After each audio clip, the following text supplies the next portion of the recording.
My mom forced me to wear a catering uniform to my brother's engagement gala.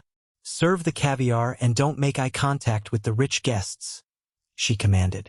I served 50 VIPs in dead silence. When the bride's father saw me, he dropped his glass. "Sir, why are you wearing that?" he stammered. "Tell me this is some silly joke and that you aren't pulling your $3 billion funding on Monday. Before I tell you about the exact moment my family's entire fake reality collapsed into dust, let me know where you are watching from in the comments. I always love seeing how far these stories reach. The sound of that crystal champagne flute shattering against the imported Italian marble floor sounded exactly like a gunshot echoing through the massive ballroom. It was a loud, sharp, violent noise that instantly sliced through the low hum of wealthy chatter and stopped the classical string quartet dead in their tracks.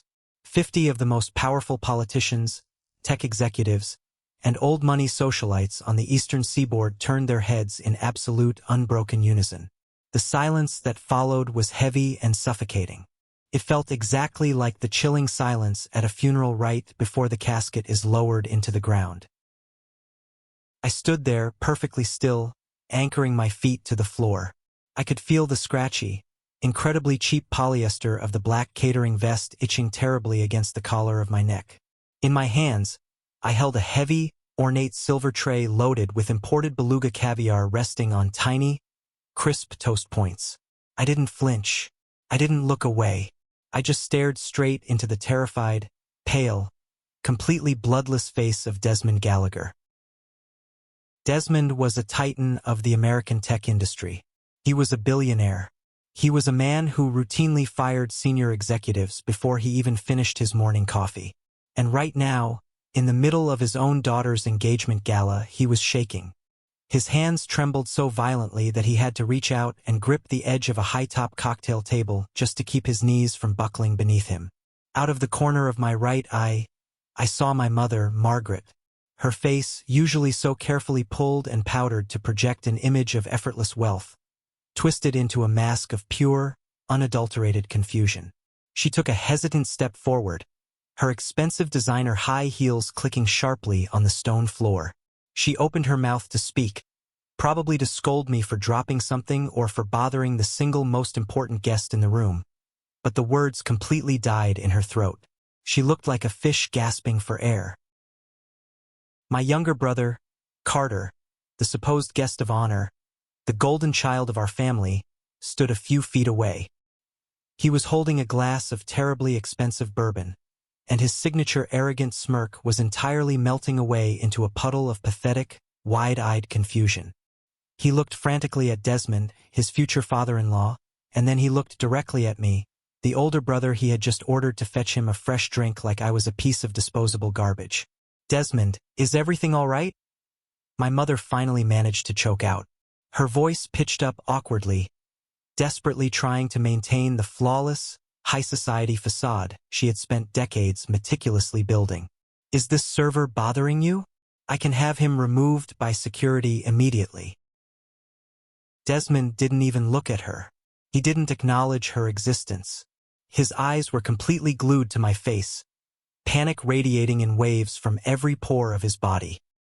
He took a staggering step past his massive private security detail, completely ignoring the shards of broken glass crunching loudly under his leather shoes, and stopped exactly 2 feet in front of me. He bowed his head, a full, undeniable bow of total submission in front of 50 of his elite peers. "Sir," Desmond whispered, his voice cracking loudly in the silent, echoing room, "I am profoundly horrified. Why is the sole founder of Apex Vanguard, the man who personally holds the patents to my entire global network, serving fish eggs to my junior staff?" The collective gasp that rippled through the room was intoxicating. I watched my mother physically stumble backward into a towering floral arrangement. How did we get here? To understand the absolute absurdity of this moment, we have to rewind the clock. You know how some families have a golden child? The one who can do absolutely no wrong, the one who gets the best cuts of meat at dinner, the one who gets celebrated just for waking up in the morning? In my family, that was Carter. My mother, Margaret, practically worshipped the ground his designer sneakers walked on. She spent her entire adult life meticulously crafting a heavy, completely manufactured family narrative. In her twisted story, Carter was the flawless, handsome prince destined for greatness. I, on the other hand, was the stubborn, unmanageable disappointment who wasted his potential and embarrassed the family name. While Carter was busy taking private tennis lessons at the country club and getting fitted for tailored suits my parents could barely afford, I spent my childhood isolated in our detached, unheated garage.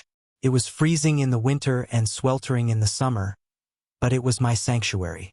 I dismantled old, broken computers I found sitting on the curb on trash day. I taught myself how to code by reading dog-eared library books. I built functional servers out of scrap parts and tangled wires. My mother hated it with a burning passion. She constantly complained that it made the house look like a junkyard. She said my hands were always dirty, and my clothes always smelled like soldering iron smoke and cheap metal. My father, Richard, was essentially a ghost in his own house. He worked long, grueling hours at a mid-level insurance firm and avoided household conflict at all costs. Whenever my mother berated me, whenever she changed the lock on the garage door so I couldn't get to my equipment, he just sat in his recliner and stared blankly at his newspaper. His deafening silence was his ultimate endorsement of her cruelty. The real breaking point, the moment that fractured my relationship with my family beyond any hope of repair, happened when I was 18 years old. I had just won a prestigious regional science fair with a prototype for a highly advanced data compression algorithm. It wasn't just a ribbon. I was formally invited to an exclusive awards banquet where several prominent local tech companies were offering lucrative, entry-level internships to the winners. It was my golden ticket out of that house. I ran into the kitchen, clutching the invitation in my hands, feeling a rare, overwhelming surge of genuine pride. Margaret took one look at the piece of paper, snatched it out of my hand, and tossed it carelessly onto the kitchen counter like it was a piece of junk mail. "You can't go to that on Saturday," she said flatly, not even making eye contact with me as she wiped down the sink. "It's Carter's 16th birthday. We are hosting a massive dinner party for his friends and their parents. I need you to wash the cars in the driveway and help the caterers set up the folding chairs on the patio." "Mom, this is my future," I pleaded, my voice cracking with desperation. "This is an actual career opportunity. Carter is having a pool party. He doesn't need me there. Half of his friends don't even talk to me." She slammed the wet dish towel onto the marble counter. Her eyes narrowed into angry slits. "Your future? Playing with wires in the dark. Please, Elijah, stop being selfish for once in your miserable life. Carter needs this. His friends' parents are very important people in this community. You are going to stay right here and be useful." I didn't argue further. I knew it was useless. But later that night, as I sat on the stairs in the dark, I overheard them talking in the living room. I heard my mother explicitly, casually state that she had completely drained the college fund they had supposedly been setting up for both of us for over a decade. She drained every single penny of my money to buy Carter a brand new, fully loaded BMW for his 16th birthday. The money my late grandparents had left specifically for my education was gone, completely vanished, spent on a luxury vehicle for a spoiled teenager who didn't even have a driver's license yet. I felt a cold, hard knot form in the pit of my stomach. I walked into my bedroom and packed a single duffel bag. I threw in a few changes of clothes, my laptop, and a notebook filled with my coding algorithms. I walked down the stairs and into the living room. Margaret looked up from her glossy magazine, clearly annoyed by my presence disrupting her evening. "I'm leaving," I said. My voice was surprisingly steady. I didn't feel sad. I just felt empty. She let out a harsh, barking laugh that echoed in the quiet room. "And go where? To do what? You have no money. You have no degree. You think you're going to survive out there in the real world fixing broken keyboards? You will never earn a real salary, Elijah. You will always be a nobody. If you walk out that door tonight, do not expect a single dime from us ever again." I didn't yell. I didn't curse at her. I just turned around, walked out the front door into the freezing, pouring rain, and never looked back. The next 10 years of my life were a brutal, relentless, bone-crushing grind. I slept on the hard floors of tiny, cramped apartments that smelled like mildew. I worked 3 awful minimum-wage jobs just to pay for server space and electricity. I ate cheap ramen noodles until the mere smell of the seasoning packets made my stomach violently turn. But I kept building. I took that raw data compression algorithm I had designed in that freezing garage and I kept refining it, day after day, night after night. I met my business partner, Marcus, in a dingy, fluorescent-lit diner at 2 o'clock in the morning. He was a brilliant, exhausted network engineer who saw the vision immediately. He understood the architecture I was trying to build. Together, we founded Apex Vanguard. We started small, leasing our highly secure, incredibly fast proprietary architecture to mid-level financial firms who desperately needed better data protection. Then, after 3 years of knocking on doors and facing endless rejections, we landed our first major government contract. The floodgates completely opened. We didn't just build a successful tech company. We built the underlying physical infrastructure that a massive chunk of the modern internet relies on to function. We owned the massive, sprawling data centers. We owned the complex patents. We essentially became the invisible landlords of the digital age. I went from sleeping on a floor to managing a multi-billion-dollar empire. Through it all, my mother assumed I was still living in a basement somewhere, struggling to pay rent. I never once reached out to correct her. I valued my peace and quiet far more than I valued the petty satisfaction of proving her wrong. I completely and intentionally insulated myself from their toxic, superficial world. Until the heavy, cream-colored envelope arrived at my penthouse apartment. It was an invitation with expensive gold foil lettering. Carter was getting engaged to a woman named Chloe Gallagher. The Gallagher family, as in Gallagher Innovations.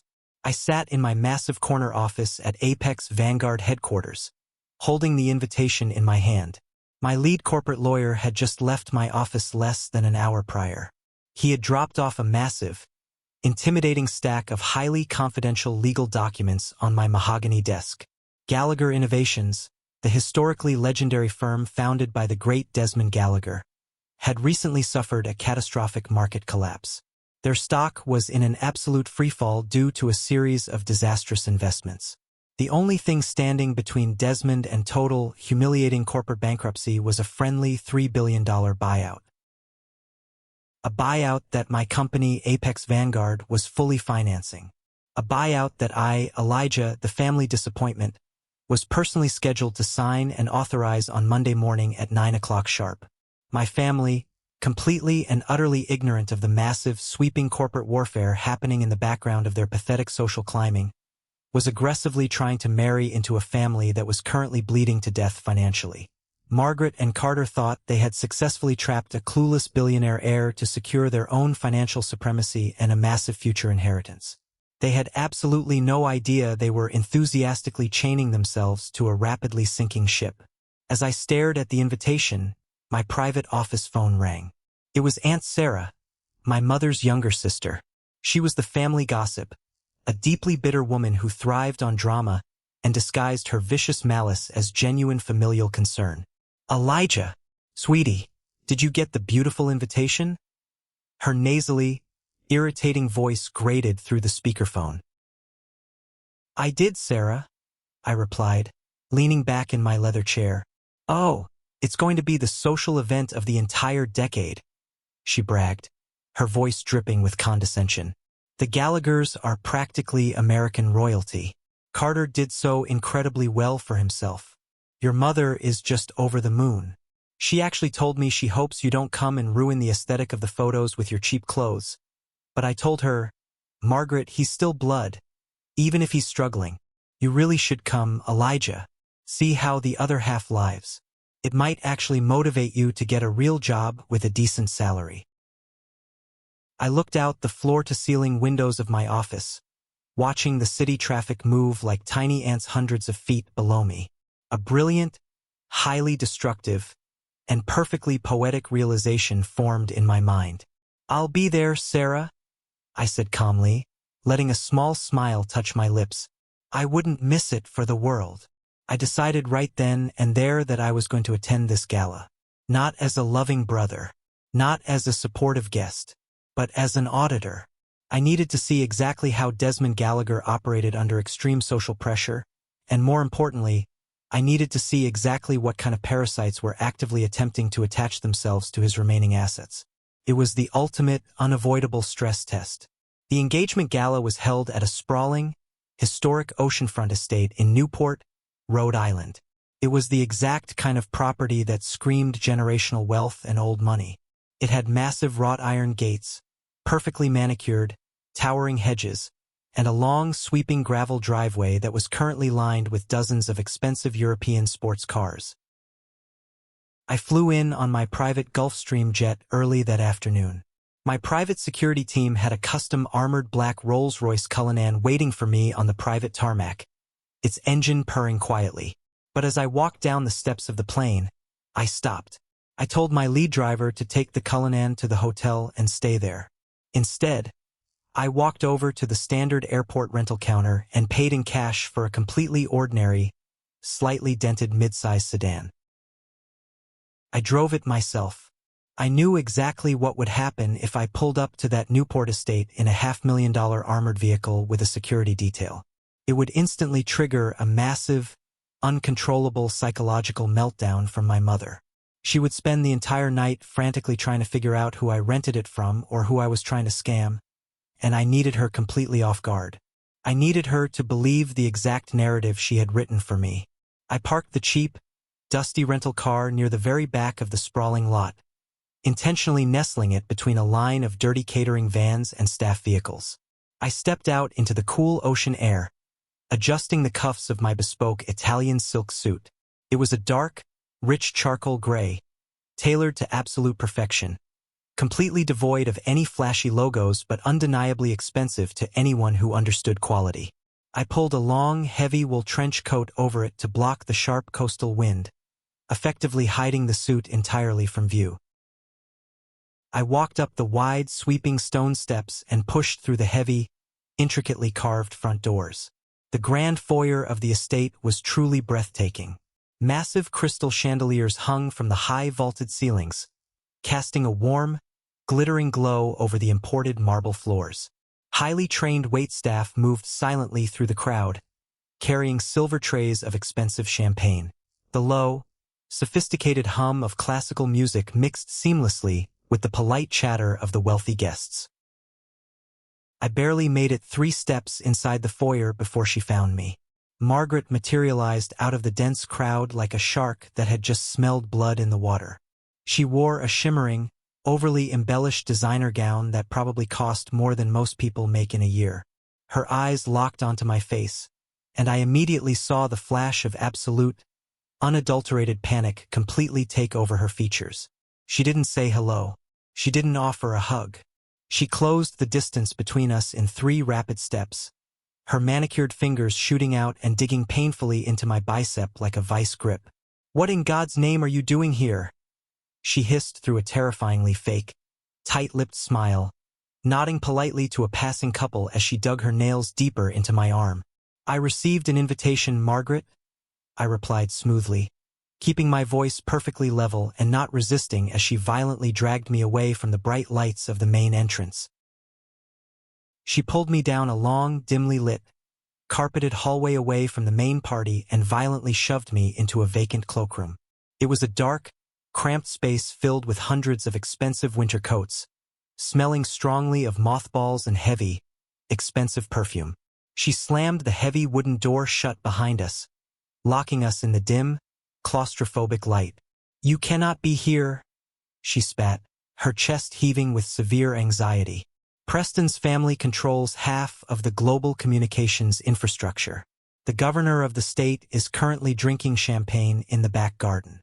We cannot have your embarrassing poverty and your pathetic, dead-end IT support job ruining the program this evening." I stood there in the shadows, looking down at her. She hadn't changed even a fraction of an inch in 10 years. She still possessed the exact same frantic, desperate obsession with status, the exact same vicious, calculated cruelty toward anyone who didn't serve her immediate narrative. She aggressively dug into a clear plastic laundry bag sitting on a folding chair in the corner of the room. She violently pulled out a cheap, stiff, incredibly ugly black polyester catering vest and a generic, poorly stitched white button-down shirt. She shoved them directly into my chest. "Put this uniform on right now," she commanded, her voice shaking with barely contained rage. "If you absolutely insist on being in this house tonight, you are going to make yourself useful. Keep your head down. Serve the appetizers. Do not speak to anyone. If Desmond Gallagher's wife or any of his executives ask who you are simply hired help from the catering agency. I will not let you destroy your brother's future just by existing in the same room. Do you understand me?" I looked down at the scratchy, horrible fabric resting against my hands. I thought about the $3 billion acquisition contract currently sitting securely on my desk back home. I thought about Desmond Gallagher, a man known for his ruthlessness, currently sweating through his tuxedo, desperately waiting for my signature to save his life's work. And I thought about my mother, aggressively and foolishly attempting to hide me from a man who was currently entirely dependent on my mercy to survive the week. The sheer, delicious, unbelievable irony of the situation washed over me like a warm wave. I couldn't have planned a more perfect, revealing test if I had hired a team of psychologists to design it. I decided in that exact moment to accept her terms without a fight. Putting on this cheap polyester vest was the ultimate, irrefutable stress test. It was the only way to expose my family's true, ugly nature directly to the very people they were trying so desperately to impress. "Fine," I said softly, keeping my face completely blank. Margaret let out a sharp, ragged breath of relief. She actually thought she had won. She firmly believed she had successfully forced me back into the tiny, insignificant box she had built for me all those years ago. "Hurry up. The VIPs are getting restless, and the catering staff is shorthanded," she snapped, turning sharply on her heel, unlocking the door, and marching out of the cloakroom without a second glance. I locked the door behind her. I stripped off my heavy wool trench coat. I carefully took off my expensive silk suit jacket, folded it meticulously, and laid it over a sturdy wooden hanger, hiding it deep behind a long row of heavy fur coats. I slipped the cheap, translucent white shirt over my undershirt and buttoned the stiff, unforgiving polyester vest. I looked at myself in the small, smudged mirror hanging on the back of the door. The transformation was complete. I looked exactly like what they wanted me to be, completely invisible, a servant, a ghost. I unlocked the door, walked down the long hallway, and pushed through the heavy swinging metal doors into the massive industrial kitchen. It was a scene of absolute, disorganized chaos. Head chefs were screaming orders, metal pans were clattering loudly against industrial sinks, and waiters were rushing back and forth. A panicked, red-faced catering manager saw me standing there, shoved a heavy silver tray loaded with caviar into my hands, and pointed frantically toward the doors. "Table 4, the high tops near the massive ice sculpture. Move, move, move," he barked, sweat dripping down his forehead. I gripped the cold metal edges of the tray. I took a deep, steadying breath, letting the chaotic, deafening noise of the kitchen wash over me, and stepped out through the doors and into the lavish main ballroom. The game had officially begun, and nobody in the room knew they were playing. The ballroom was an absolute, blinding spectacle of extreme, unchecked wealth. Towering, extravagant floral centerpieces dominated every single table in the room. Brilliant crystal lighting cast long, dramatic shadows across the marble floors.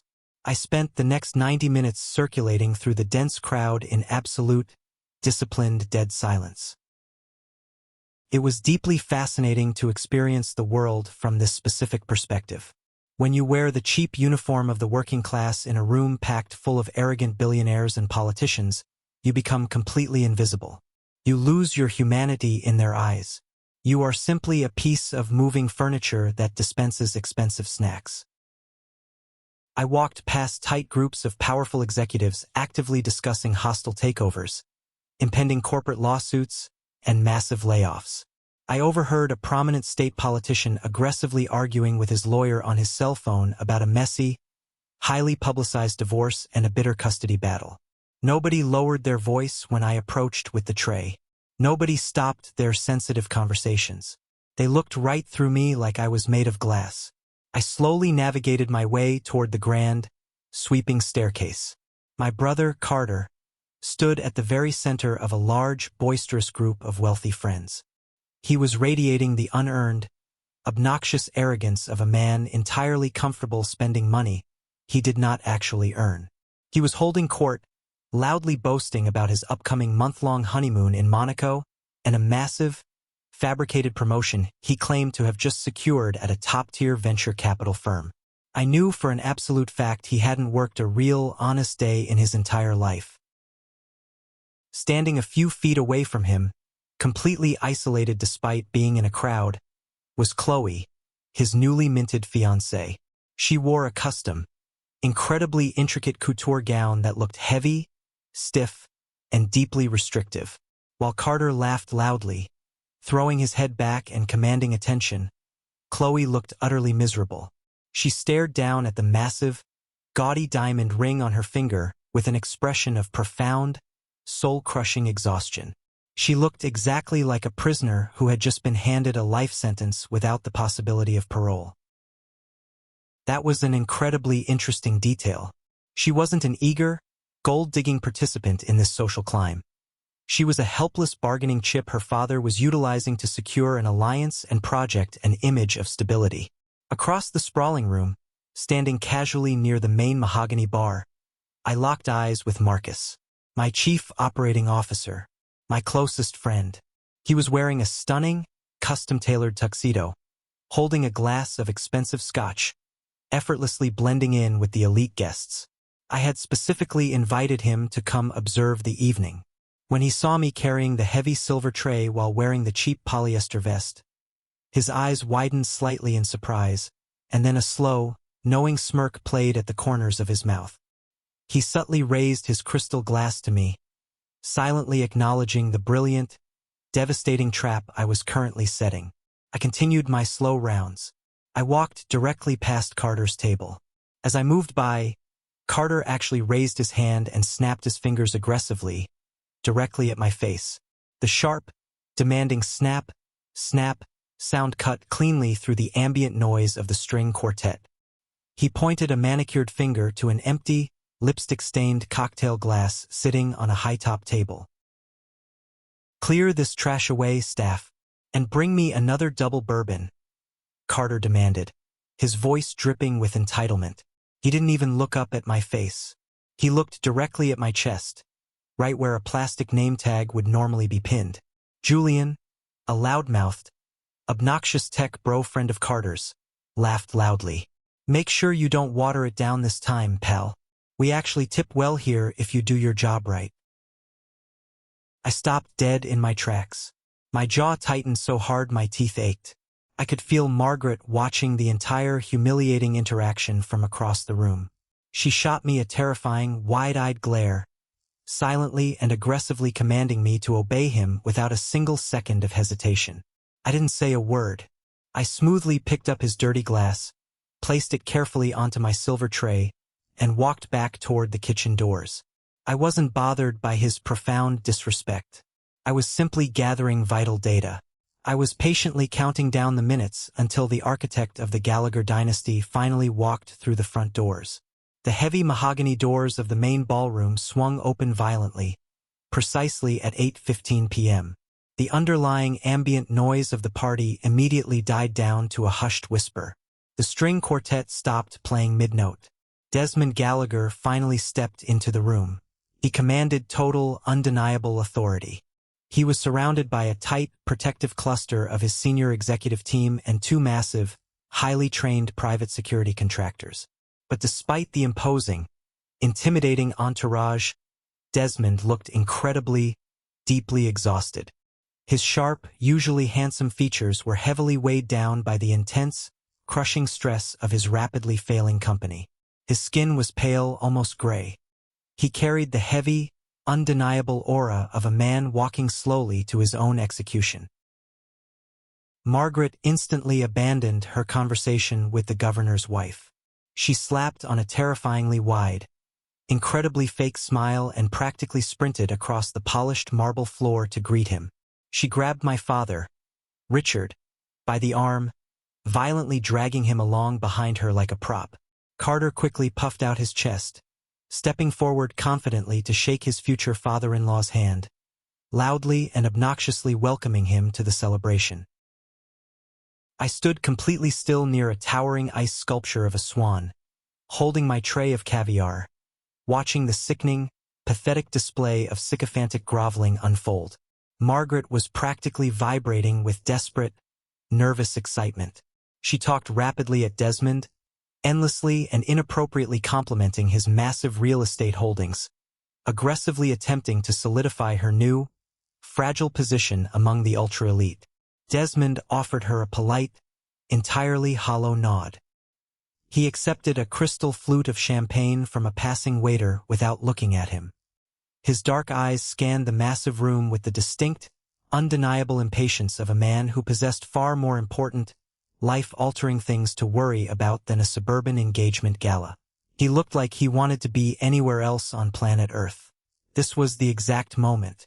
The stress test was finally ready to be concluded. I tightly gripped the cold metal edges of my silver tray. I stepped away from the melting ice sculpture. I navigated smoothly and deliberately through the dense crowd of wealthy, powerful guests. I didn't skirt the edges of the room like a lowly server is trained to do. I walked directly into the dead center of the floor, cutting a perfectly straight, undeniable line toward the Gallagher family. Margaret caught sight of my approach out of the corner of her eye. Her eyes widened in sheer, unadulterated panic. The fake smile strained so hard on her face I thought her skin might tear. She subtly gritted her teeth, violently shaking her head back and forth, trying to silently and desperately order me back to the kitchen. She was terrified that the hired help was about to embarrass her and interrupt her crucial, life-changing introduction. I ignored her completely. I stopped exactly 3 feet in front of the billionaire tech mogul. I lowered the silver tray slightly, squared my shoulders, stood up to my full height, and offered him a steady, unblinking stare. "Would you care for an appetizer, Mr. Gallagher?" I asked. My voice was calm, deep, and it cut cleanly through the nervous chatter of the surrounding executives.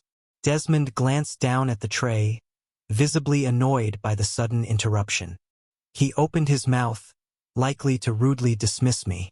Then, his eyes traveled up the cheap black polyester catering vest, past the poorly stitched white collar, and finally locked directly onto my face. The reaction was instantaneous, and it was catastrophic. Desmond Gallagher's entire body went completely rigid, as if a massive, invisible electrical current had just surged directly up his spine. The polite, hollow expression he had been wearing all evening vanished, replaced instantly by a look of sheer, unadulterated terror. The blood completely drained from his face, leaving his skin the color of dirty ash. His jaw dropped slightly, the muscles in his cheek twitching uncontrollably. His fingers completely lost their grip. The crystal champagne flute slipped from his hand, plunging toward the ground and shattering violently against the hard, imported marble floor, sending a spray of expensive alcohol and broken glass directly across my mother's designer shoes. The sharp, explosive sound of the breaking glass caused the entire ballroom to fall into absolute, suffocating silence. It was the kind of heavy, oppressive silence you only ever experience at a funeral right before the casket is lowered into the ground.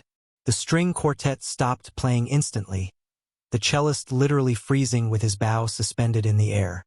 50 of the most powerful politicians, tech executives, and old-money socialites turned their heads in absolute unison to watch the scene unfold.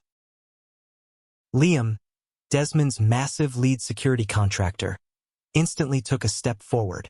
His hand reached up to the earpiece hidden in his collar, his eyes scanning me for a weapon, preparing to neutralize whatever threat had just caused his billionaire boss to drop his drink.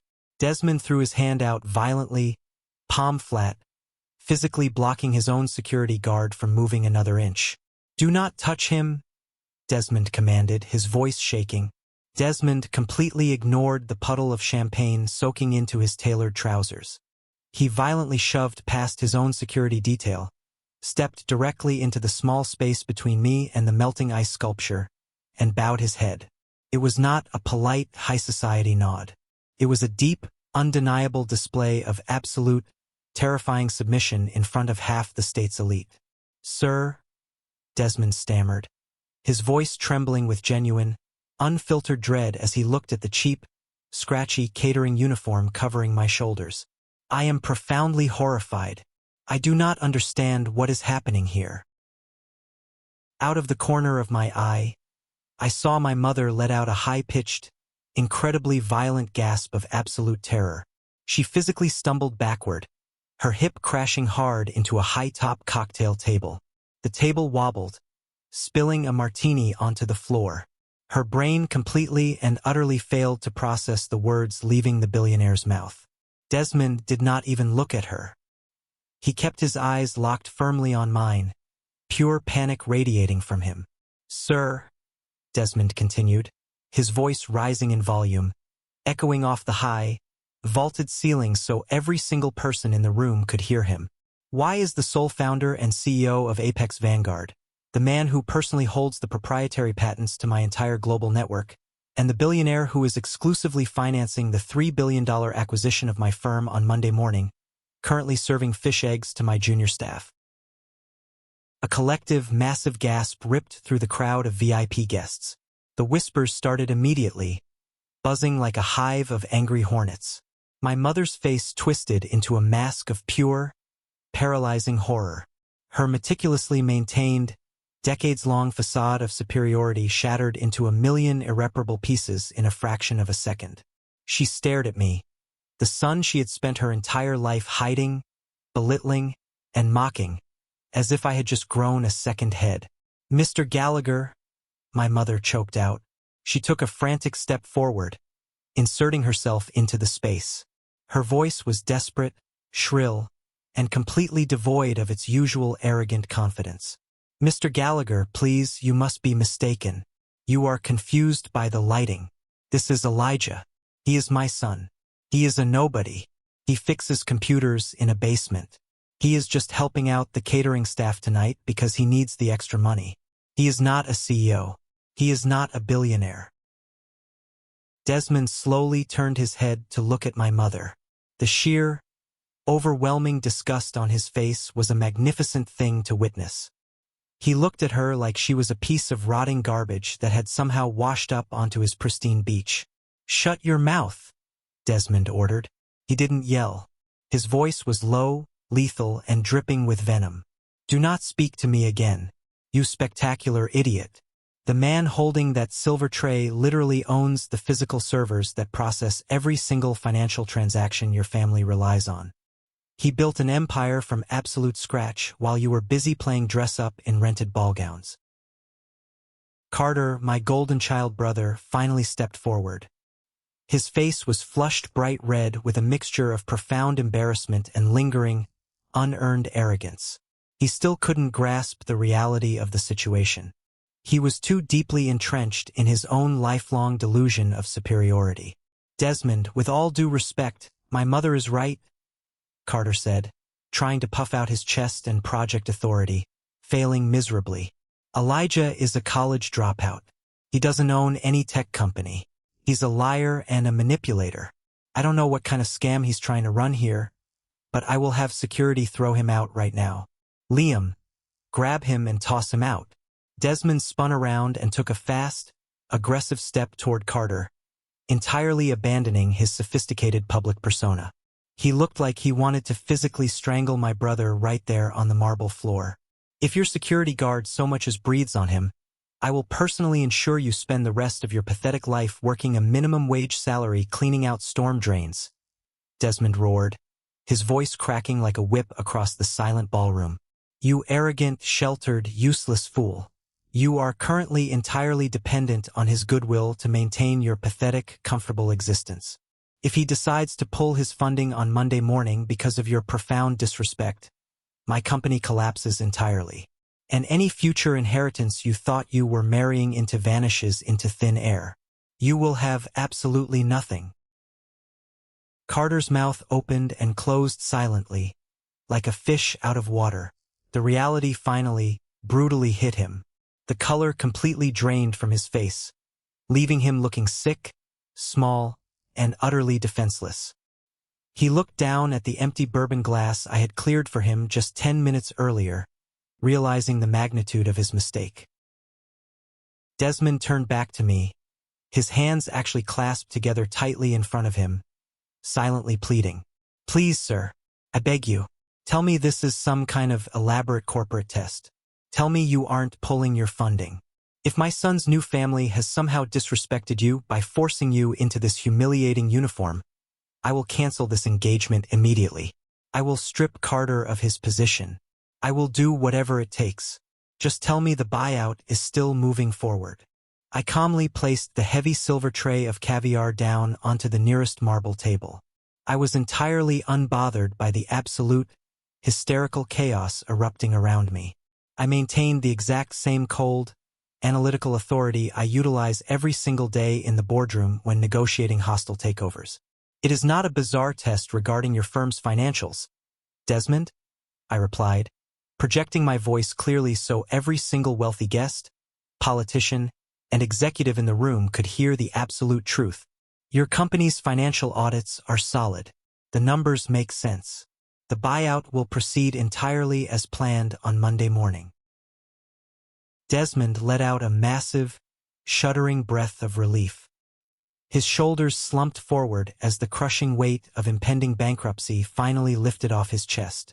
He closed his eyes for a brief second, thanking whatever God he prayed to. However, I continued, my voice hardening, cutting through the silence like a finely sharpened blade. This was a highly necessary stress test regarding the specific people attempting to legally attach themselves to your family and your legacy. I turned my head and locked eyes with my mother. She was physically shaking now, her hands pressed tightly against her mouth, tears of absolute, profound humiliation welling up in her eyes and ruining her expensive makeup. My mother and my brother forced me into this polyester uniform the second I walked through the front door of this estate, I stated loudly, watching the elite guests exchange shocked, disgusted whispers. They ordered me to avoid eye contact with your guests because they were deeply, pathetically terrified that my existence would expose their true origins. They value human beings entirely based on perceived social utility, external wealth, and the brand of the clothes they wear.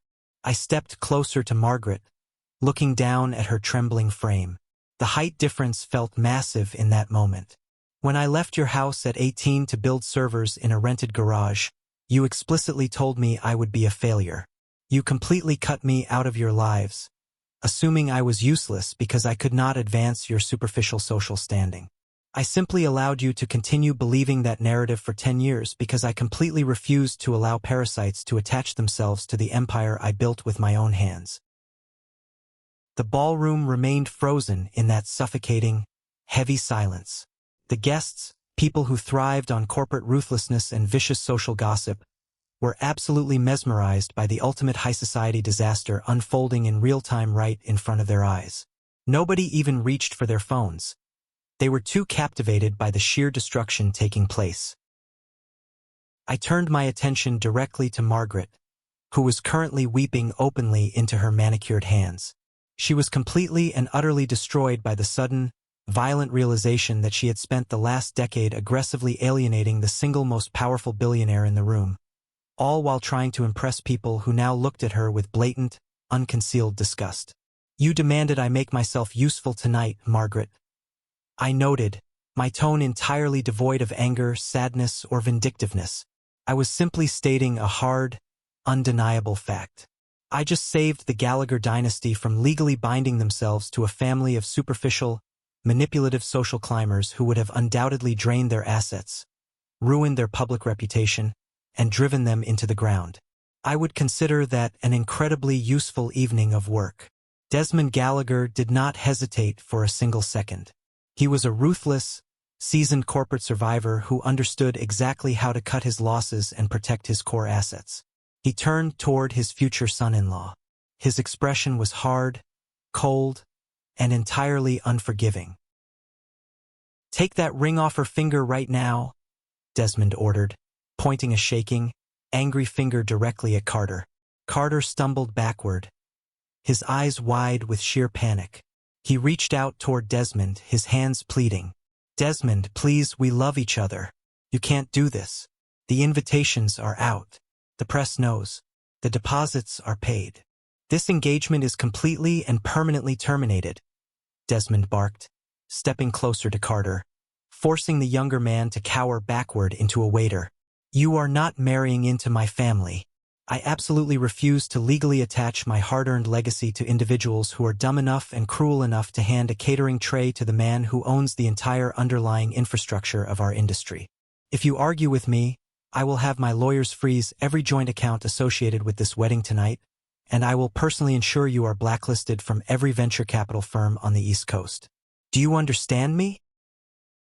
Carter, entirely lacking a spine, any moral compass, or any genuine loyalty to the woman he claimed to love, immediately caved under the intense pressure.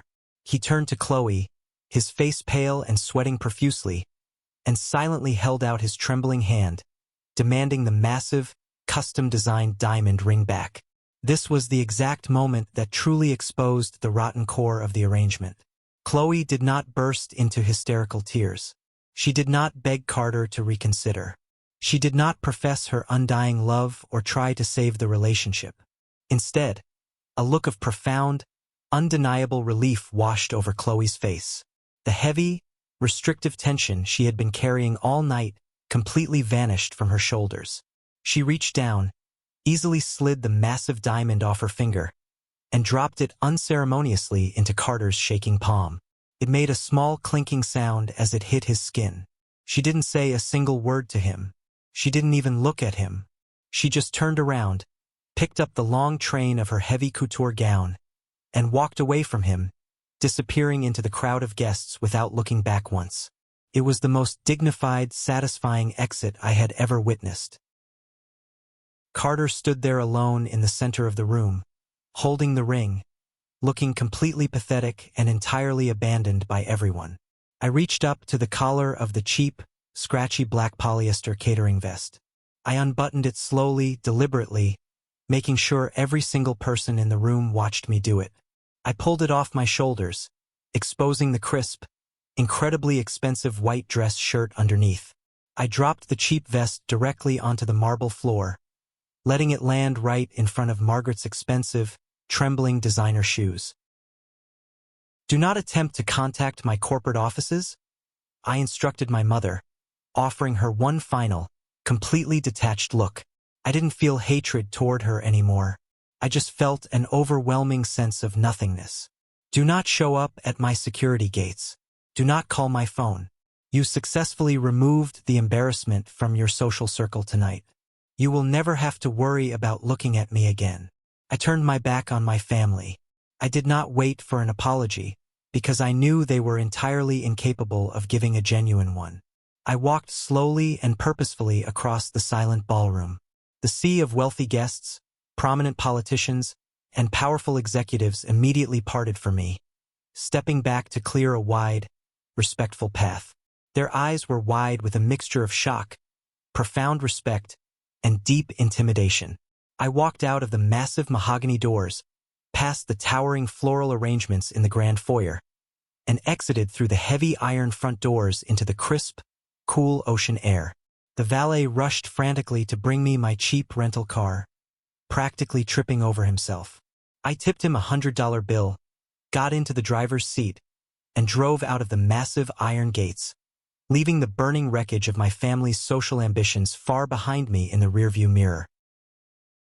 Monday morning arrived with crisp, highly efficient clarity. The contrast between the chaotic, emotionally charged, toxic atmosphere of the Newport estate and the sleek, silent power of the Apex Vanguard headquarters was absolutely staggering. I sat at the head of a massive, custom-built mahogany conference table in my glass-walled boardroom on the 50th floor. The city skyline stretched out beneath us in every direction, a sprawling grid of commerce and industry that relied heavily on the servers my company maintained. I was wearing a new, perfectly tailored midnight blue suit. My legal team, a row of sharp, highly paid professionals, sat to my left, carefully organizing the final acquisition documents. Desmond Gallagher sat directly across from me. He looked like a completely different man than the terrified, sweating father I had seen dropping a glass on Saturday night. He looked rested, sharp, and deeply respectful. He was immensely grateful for the massive capital injection that was about to save his life's work, and he was entirely aware of exactly who held the absolute authority in the room. He picked up a heavy gold fountain pen and signed his name at the bottom of the final contract, legally and permanently absorbing Gallagher Innovations into the Apex Vanguard conglomerate. The ink dried, sealing the fate of his company and securing his legacy. "Elijah," Desmond said smoothly, sliding the heavy leather binder across the polished table toward me. "I want to formally apologize again for the absolute circus at the estate this weekend. I had absolutely no idea the kind of people I was dealing with. My vetting process clearly failed." "It's handled, Desmond," I replied, signing my own name with quick, precise strokes. "Business is business.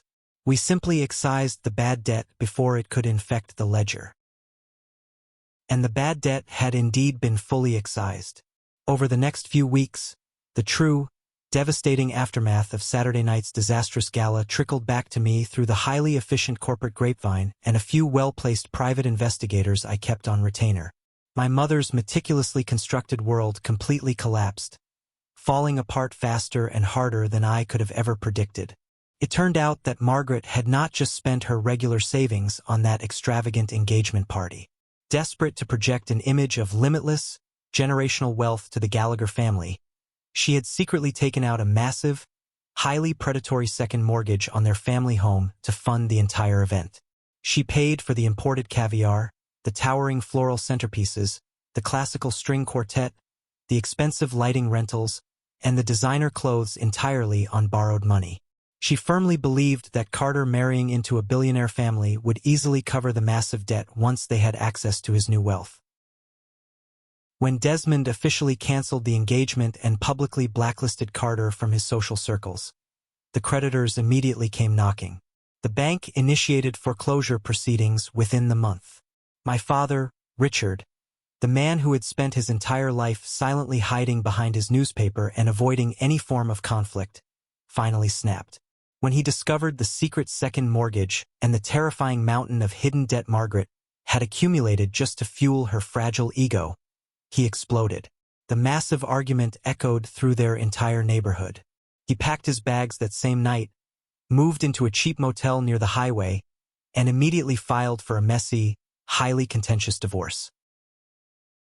He hired a ruthless lawyer, determined to protect his meager remaining pension from Margaret's catastrophic financial ruin.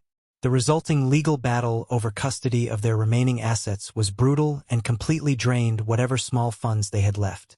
They lost the house, the grand, suburban home Margaret had treated like a castle. The very place she had locked me out of the garage was auctioned off to the highest bidder by the bank to satisfy the debt.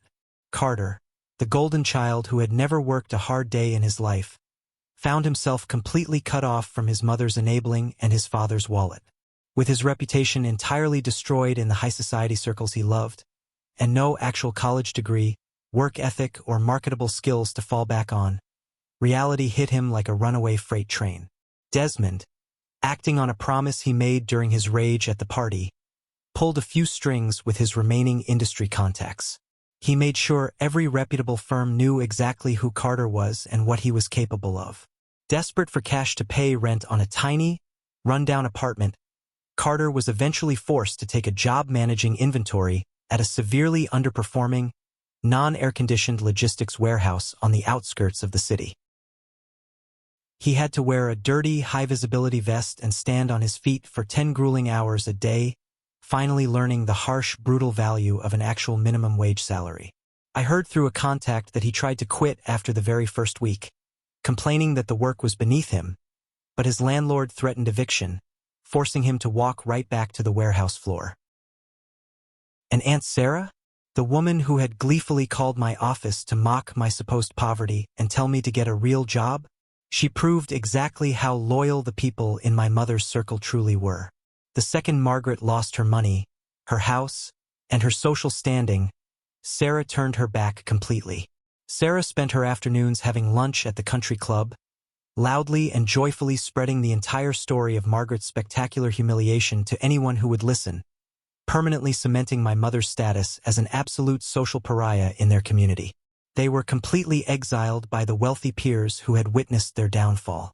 They tore each other apart from the inside, fighting over scraps of a broken life, exactly as parasites do when the host finally dies. I didn't lift a single finger to cause any of it. I didn't plot elaborate revenge. I didn't hire lawyers to ruin them. I simply stood in a room, told the unvarnished truth, and allowed the heavy, crushing weight of their own lies and arrogance to completely destroy them. Several months later, I stood on the private balcony of my penthouse apartment, holding a cup of black coffee, watching the sun slowly set over the city skyline. The glass and steel buildings caught the fading light, turning the entire city into a glowing grid of gold and deep orange. I felt a profound, deeply settled sense of peace. The kind of total peace you only achieve when you finally, completely let go of a heavy burden you didn't even realize you had been carrying for a decade. For years, even while I was building Apex Vanguard, even while I was securing massive government contracts and watching my bank accounts grow into the billions, a small, injured part of my mind still cared about what my family thought of me. A small piece of that isolated teenager in the freezing garage still desperately wanted his mother to look at his achievements and finally admit that she was wrong. I wanted the validation, but standing in that lavish Newport ballroom, wearing a cheap, scratchy polyester catering vest and holding a tray of fish eggs, I finally understood the fundamental truth about power, respect, and self-worth. True power does not require a tailored bespoke suit. It does not require a flashy European sports car parked in the driveway. It does not require a formal, impressive introduction to a room full of arrogant strangers.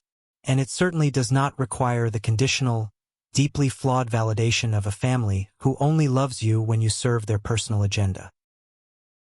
True power simply requires the unwavering, absolute confidence to stand completely still in a room full of loud, arrogant people wearing a cheap uniform, feeling completely secure in the undeniable knowledge that you entirely own the ground they are standing on. I built an empire precisely because I learned very early in life that relying on the conditional affection of superficial people is a guaranteed, fast-tracked path to total ruin. My mother, my brother, and my father built their entire lives on a foundation of sand, relying on lies, appearances, and the money of others to keep them afloat.